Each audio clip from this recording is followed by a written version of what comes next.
तू डरना अखियां गिलियां करना मौला देखदा है कोई अपना ही जिंदगी विच जहर खोलेगा ओ तेरे मेरे इश्क दे उत्ते दुनिया थुकेगी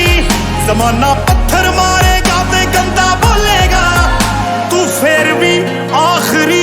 आरज़ू है मेरे मुर्शद मेरा सब कुछ तू है।